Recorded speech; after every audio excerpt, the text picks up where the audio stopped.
like last year, we're voting for the Game Awards, and I will also be making a video of it.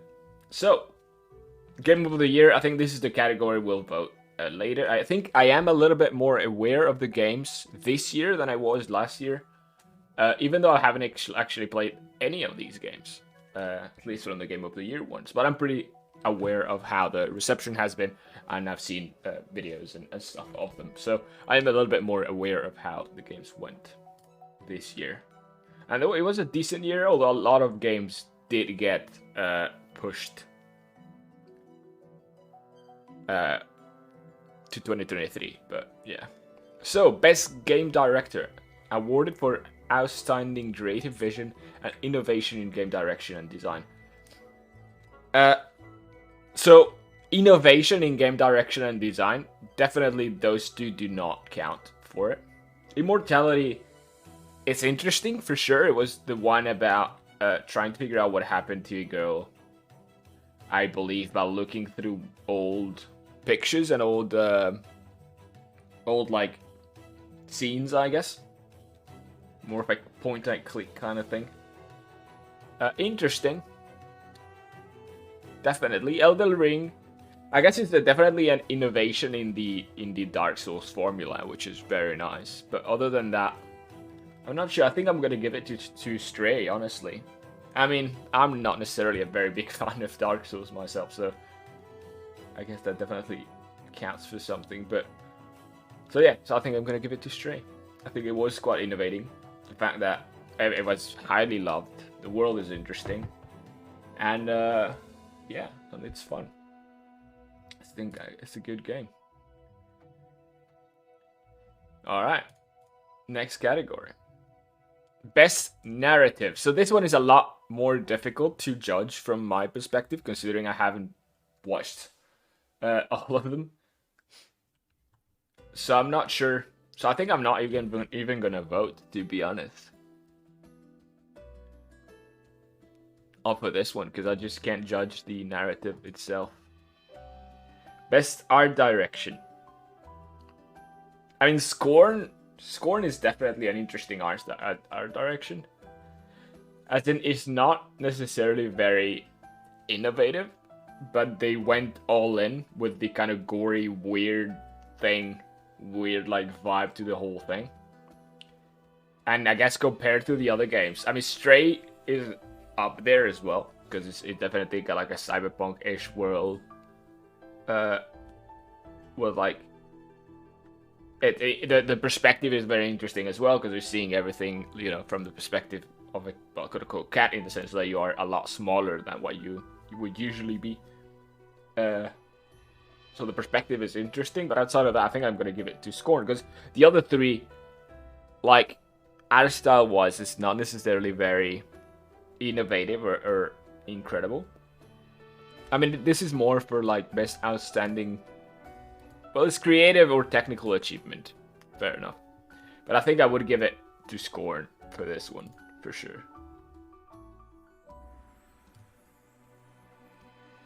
Then, best score and music. I cannot judge for any of those, but for Metal Hellsinger. And Metal Hellsinger is pretty good, to be honest. They had an amazing cast, and they worked, like, all songs are then like layered and stuff, which is quite nice and works pretty well with the game. The game in itself is not like incredible. It's good, it's fun, but it's not incredible. But the music definitely, I think, deserves a shout out. So there you go. Best audio design. I don't think I can judge for this. I haven't played any of these games, so I'll pass. Because unless you are like in the game, listening to all the audio, it's difficult to really judge. Best performance. Immortality. Ragnarok. I don't know. I mean, I've seen like videos of interactions between the two, and they're pretty good. Like, this is the kid, obviously, and this is his, how's the guy called? Well, God of War, basically. Kratos. But from there to actually judging the performance. Though this guy is an amazing voice actor. Give him that for sure. So I think I'll vote for him. Because his voice is just incredible. Games for impact. And yet again, I have not actually played any of these. I know about this one. It's been well received. Those two, like Citizen Sleeper, it's been very well received as well. And I've seen some videos of this as well. The game looks quite nice. But I do not know about the others. I don't know, I think I'm gonna give it to Extinction is Forever. I think I really like the vibe of this one. Quite nice. Alright, next. 31 categories. Best ongoing. Okay, we've got Apex, Destiny, Final Fantasy, Fortnite, and Genshin Impact. I mean, Fortnite, they've added so much to it. Genshin Impact, I don't know, I haven't really been following it, to be honest, and apart from adding other characters, I do think they added, like, more zones and story to it, but I'm not sure to what extent. Final Fantasy, it's very well received. People still really like it. Destiny 2, I don't know what they've done with it. And Apex, I mean, I've been slightly following it. I haven't played it for years. For a year, I'd say more likely. But I think I'm gonna give it, honestly, I am tempted to give it to Fortnite. Because of how much shit they've been adding. Like, I play Fortnite not regularly, but every so often. Just to see the kind of shit that they added. And every single time, first of all, I get like a massive cinematic at the beginning explaining a little bit what happened. And then there's like tons of new mechanics and shit, which I'm completely confused about. So I think it's quite fun. Like, I mean, like last time we played, it was like playing with Dragon Ball stuff at the same time as Star Wars stuff and everything. I think it was quite fun. So I'm gonna give it to Fortnite, honestly. Best indie game. Ooh, this is difficult. I know a lot more about indie games. So Cult of the Lamb. I haven't played it. I really have to play it. I've seen a bunch of streams of it. And it seems very fun. So it's basically, for those who don't know, it's basically a... yeah, it's a roguelike, action, top-down action combat game. Kind of similar to... I think like Binding of Isaac or more towards Hades-ish. And the difference is you're creating a cult to defeat some gods, basically. And you can manage your cult, you have to get more people, then you can decide to sacrifice people to gain power. And it's all in this very cute art style. I think it's a very interesting game. Sifu, Neon White, I don't know. I actually don't know. I think I saw some of it, but that's about it. Sifu is very interesting. It was extremely well received as well. And it is apparently pretty good. Stray, well, it's Stray. It's a very good game. And then Tunic. Tunic, honestly, so it's very much like a Zelda-like dungeon crawler. In the sense that it's more of a... It's the experience you get inside of Zelda games while you're in a dungeon, I feel like. If it was just a big dungeon. But the thing is, they did a very good job in the setting, the art style, and everything. I love the menu. For me, the menu when you open and it makes it look like you're going out of the TV, and then you have like an actual magazine, like a guide that opens up as if You know, it was like a kind of old school game where you don't have like in-game menu, but rather like a magazine that you look through maps and stuff. I think it looks very nice. And I think it looks extremely polished and extremely like, very, very good game. So I'm honestly, I'm between giving it to Cult of the Lamb or Tunic. And I think I'm gonna give it to Tunic because of the how well it's made. I think I'm gonna give it to Tunic. All right, next. Best mobile game. I've played some Marvel Snap. Definitely did not play Diablo Immortal. Have not played. How is Apex on mobile? Like I don't know, Marvel Snap. It's interesting. I really like the progression, the fact that it's a kind of linear progression. And doesn't have those kind of packs that you buy or whatever, which is nice. I mean, obviously you can still pay to do stuff to gain stuff, but it's different. I really like that linear progression that they added. The game itself is interesting, but not amazing. Tower Fantasy have not played it, but I believe it is pretty much like Genshin Impact, isn't it?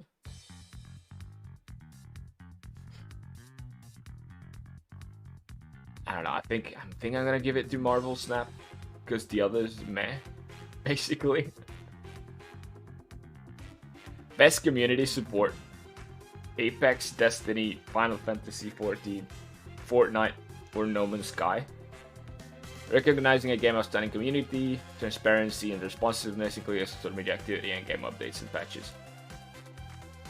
So in terms of game updates and patches, I have to give it to No Man's Sky. Because they don't stop updating the game. And at this point, I'm just like, stop. Enough. Enough is enough, you know. You already got so much. I think you redeemed yourself like 3 times over already. You don't have to keep doing big updates without putting a price point or anything. Like, No Man's Sky is a great game, and it keeps expanding and becoming better and bigger, which is crazy. And I still can't, like, I still wonder, I mean, if they're doing it, I guess it works, but I still really wonder if it's still worth it, like, because obviously I just bought the game once, right? Like at the beginning, and since then I haven't paid anything, and I've gotten all of these updates for free, which make the game tons better. And I wonder how many other people are like, oh, now that they added this update, I'm gonna buy in, right? And if that extra one, or like that extra, it's obviously not one, but the extra buy-in, is it really worth the amount of development that is being done behind the scenes, right? So yes, No Man's Sky. Definitely voting for that. Innovation in accessibility. As does Fall Dog. I cannot really judge for that. What I did say, I played Forza Horizon 5 the other day. I might actually try it today just because of the cloud gaming thing. Because I've been playing it through there. And I was surprised that they start with a couple of accessibility options enabled from the start, which makes sense, and you can just disable it after, right? It's not a problem. But it makes sense, because if you're someone who has, like, in this case it was mostly text-to-speech, right, of the things that you choose. It makes sense if you're someone who doesn't, like, see very well, right? By playing as, that's like a different topic, but still, like, playing a racing game, if you don't see very well, it's gonna be difficult, because they're not gonna really tell you much. But still, the thing is, yeah, if you have someone with disabilities, it makes sense that they enable those things from the beginning, because you can just disable these anyways, and then it enables them to actually then put their game the way they want it. But outside of that, I mean, Return of Monkey Island, I didn't really pay attention to stuff too much. You have dialogue and, like, subtitles, and the game itself, I don't think it's very difficult to play for the most part. And The Quarry, I played it with friends, but I'm not sure about the accessibility stuff into that game.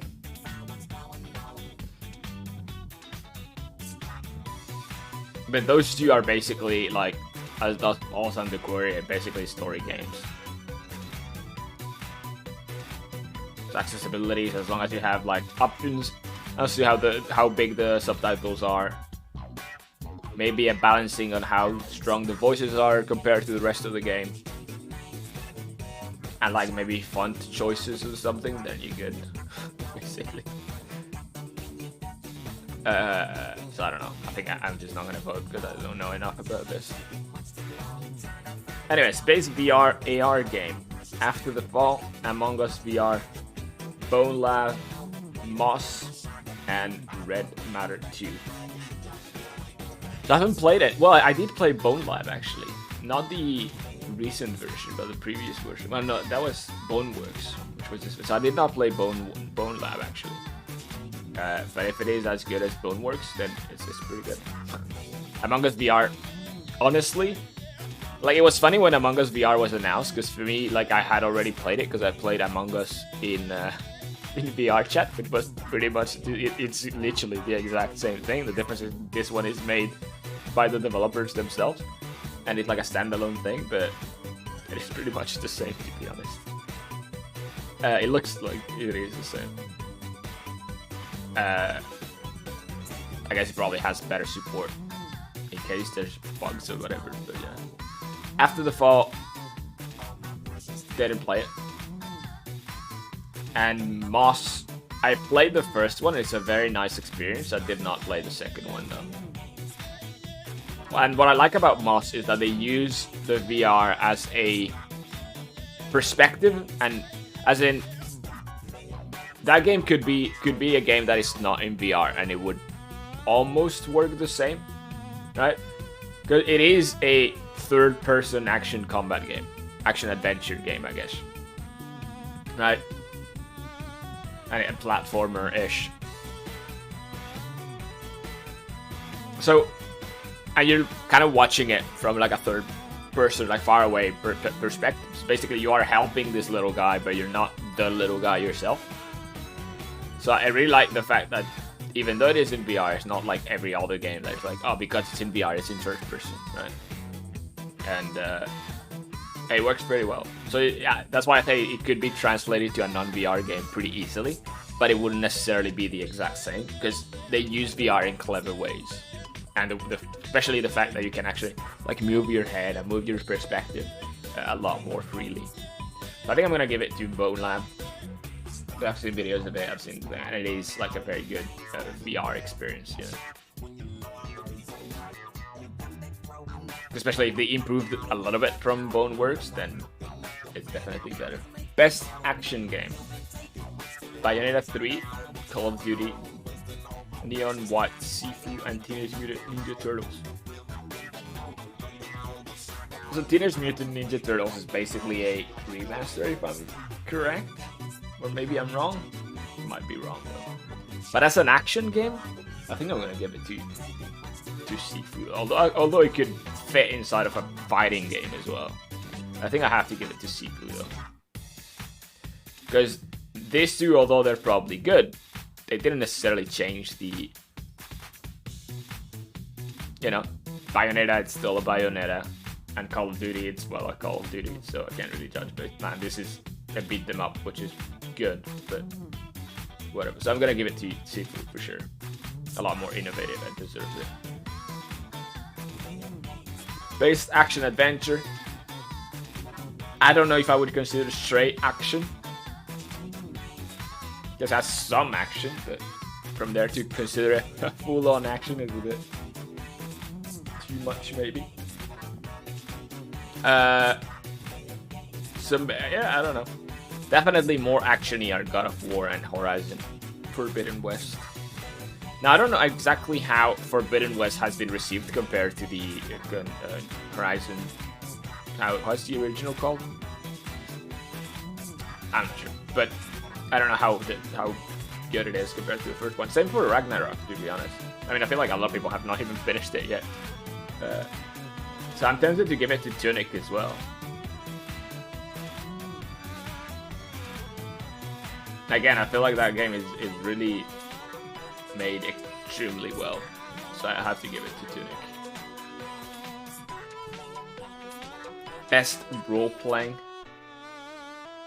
And yeah, Arceus people liked it. But no one said it was like amazing. It's like a good step towards like actual open world Pokemon games. But everyone said it was like a bit repetitive, that it was a bit weird. And not fully open world, which is well, yeah, kind of like a good step, but you're still not there, you know? Xenoblade Chronicles 3, don't know. And Elden Ring. The thing is, I always struggle to consider Dark Souls as an RPG, though. Because outside of the actual, like, character progression, there's not much of an RPG experience. But whatever. And then the other three, I would technically consider them more of a JRPG, but that is more my liking, my thing. Because, like, to be clear, for me, RPGs are The Elder Scrolls, Fallout, Kingdom Come, and those kind of games, you know?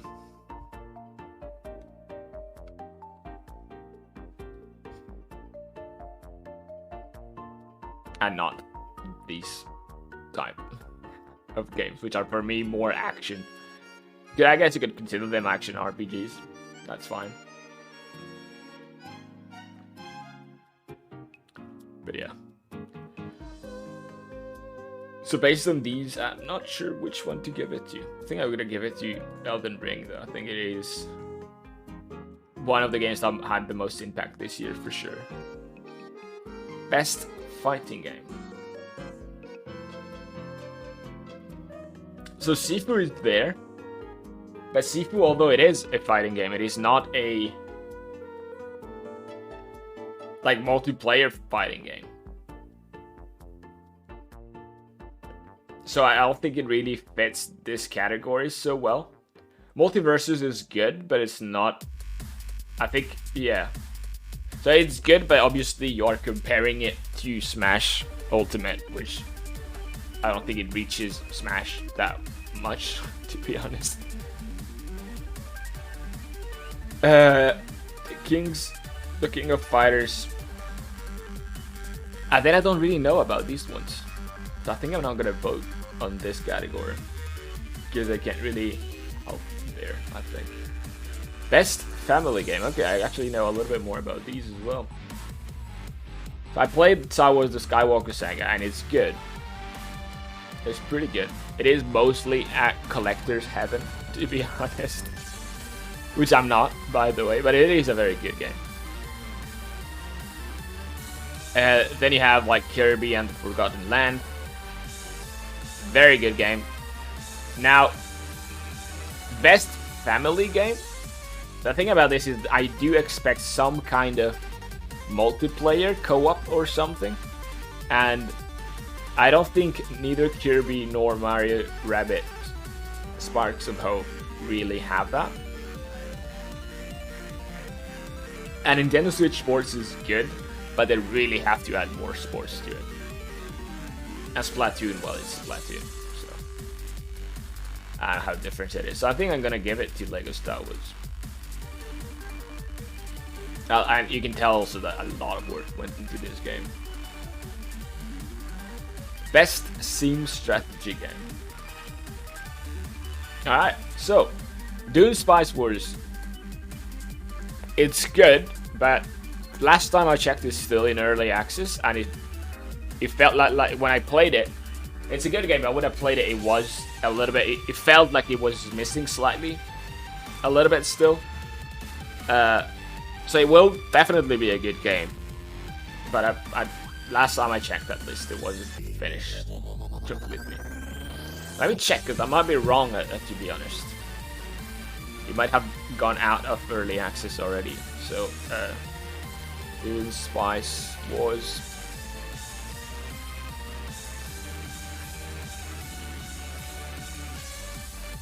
Yeah, no, it's still early access, yeah. And they definitely have added updates from last time I played. But yeah, it's not finished.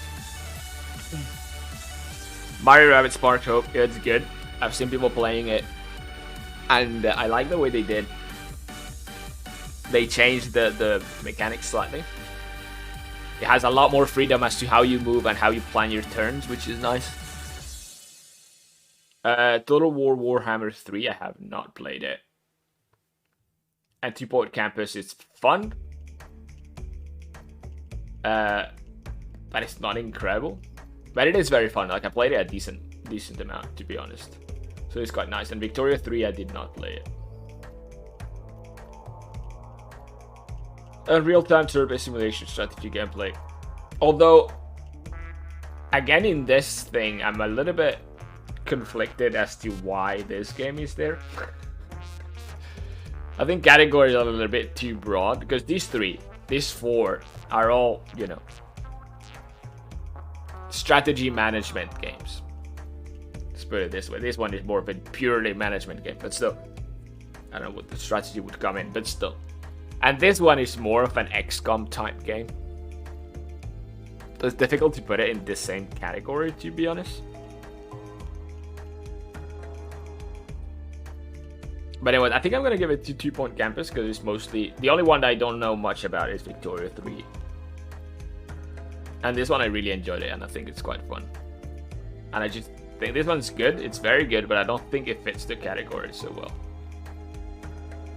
Sport Racing. Oli Oli World. It's a very good game. Definitely a complete different type of game from those four others, which tend to be looked at more as a, hey, it's the exact same thing as last year. So I think I'm gonna straight up give it to Oli Oli, you know? No regrets. Best multiplayer. Again, man, Splatoon, Overwatch, Call of Duty, literally the same as the previous games. Although Call of Duty Modern Warfare 2, I've seen a lot about the actual single player, the actual story, and it looks actually very good. So yeah, but I think I'm gonna give it to Multiversus, to be honest. It's either Multiversus or Teenage Mutant because of the co-op. I think I'm gonna give it. I think again, Multiversus, although it might be a good game, it is just the Smash formula with the Warner, you know, games and franchises on top of it. So none of them are very like innovative in any way. So I'm gonna give it to Teenage Mutant. Again, I give a lot of importance to innovation and originality. That's just the way I do things, I guess. Content Creator of the Year. I only know Ludwig and QT.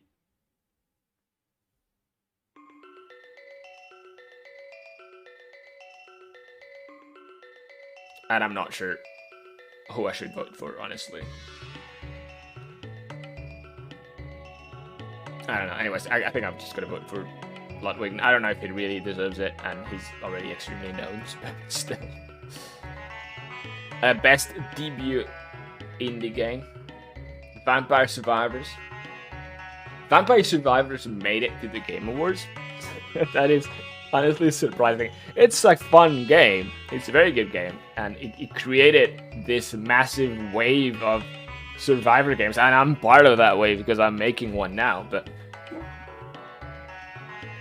I find it quite funny that a game like this made it to the Game Awards, to be honest.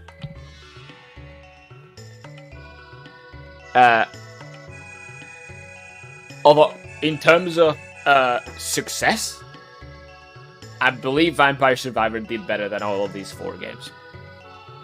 Like, straight up. Oh, by the way, I'm gonna change this. I just realized. Sorry about it. I should have moved this a little bit. Just, well, actually a little bit more so you can see the first game a bit better. And yeah, so I think I'm gonna give it to Vampire Survivor. And honestly, I was joking that he was there, but honestly, I think it deserves it. And it would be quite funny if Vampire Survivor wins. That would be, like, honestly surprising. and amazing, to be honest. Best adaptation. Ooh, okay. So definitely not these two. Although they're not necessarily extremely bad movies, they're not very good. Alright, Copperhead Show, I have not watched it. But I've seen like clips of it and stuff, and it seems like a fun show. A fun, like, it's more of a children's show, sure, but it seems like a fun show, right? And these two, I've watched both of them, and they're both very good. Like, both of them are very good, and the adaptation. So this one, obviously, League of Legends, you know, it's a very specific type of game, right? So obviously, they only took characters and quote-unquote locations from it. Even though, like, not locations from the game, but more like lore that has been written up than they made it, like, actually. It's an amazing show. But when it comes to adaptation, Cyberpunk, you can really see, if either if you've played the game before, if you play the game after, you definitely see they literally adapted the world of Cyberpunk and the mechanics of Cyberpunk into, like, what the show is. Like, the adaptation is incredibly good, well made, you know. So, although Arcane is an amazing show and it won so many awards already, that I think I'm gonna give it to Cyberpunk because of how well the adaptation itself is made, right? And even more after the updates, since they added a bunch of the stuff that wasn't in the game before, that appeared in the show, they put it into the game. So I think I'm gonna have to give it to Edgerunners. Most anticipated game. I mean, this is like a no-brainer for me, honestly. Although I really anticipate Hogwarts Legacy as well. Starfield for me is up there. So, yeah, there's obviously no-brainer for me. So let's go. Best esports game.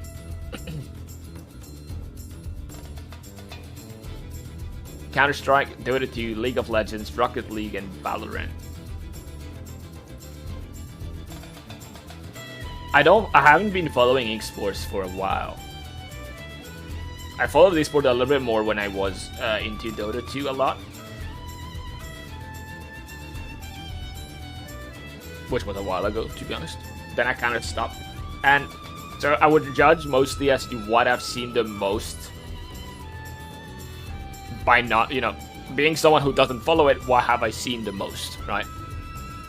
And I believe I've seen the most of Counter-Strike and League of Legends. And I've seen some Dota 2 as well, but mostly Counter-Strike and League of Legends. And I would even be drawn towards Counter-Strike a little bit more. I think I've seen stuff from Counter-Strike more than from League of Legends, for sure. Best esport athlete. Honestly, I'm just not going to vote. I have no idea. I mean, obviously I know Faker, but that's basically it. Best esport team. Any name I know? No? Okay. Next category. Best esport coach. Alright. If I don't know about the team, I don't think I'm going to know about the coaches, am I? Best esport event. I think I'm going to pass as well.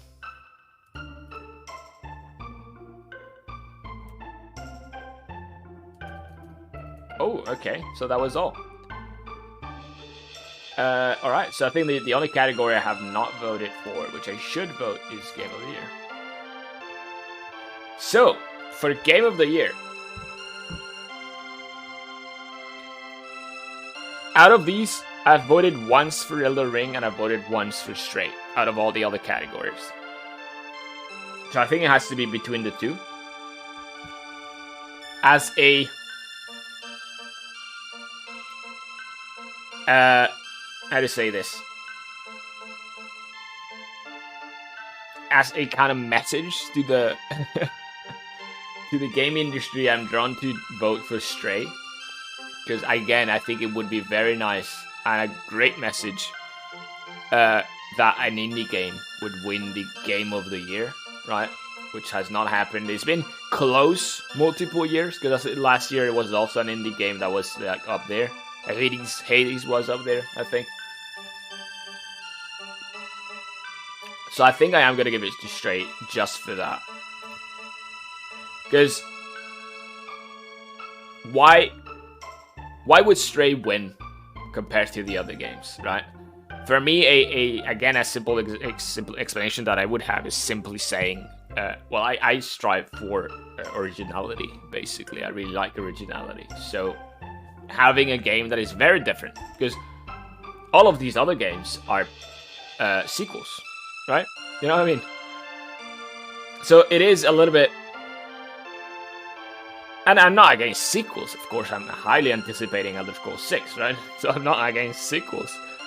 But, like, I think I value a lot, like, going out there and trying to do something new, something original, something good, right? Instead of, like, oh, we have Dark Souls. Elden Ring, yeah, technically not a sequel, but it is a sequel, you know what I mean?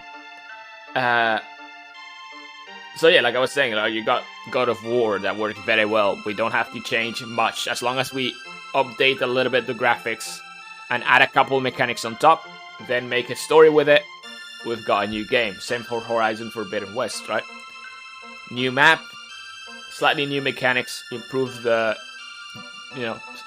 game overall, like graphics and everything, and you've got a new game. Stray is like starting from scratch, new idea, what can we do? We're gonna make a game about a cat. How is that? What world? Created the world, created the dynamic of it. What do you see in there? It's a whole new, different thing that goes on. Obviously, Elden Ring has a little bit of that as well, but mechanically, it's still a Dark Souls, right? So yeah, and I mean, I'm saying all of this, and I'm making a Survivor, so you know, hypocrisy where it's due, I guess. But anyways. That was it for the voting.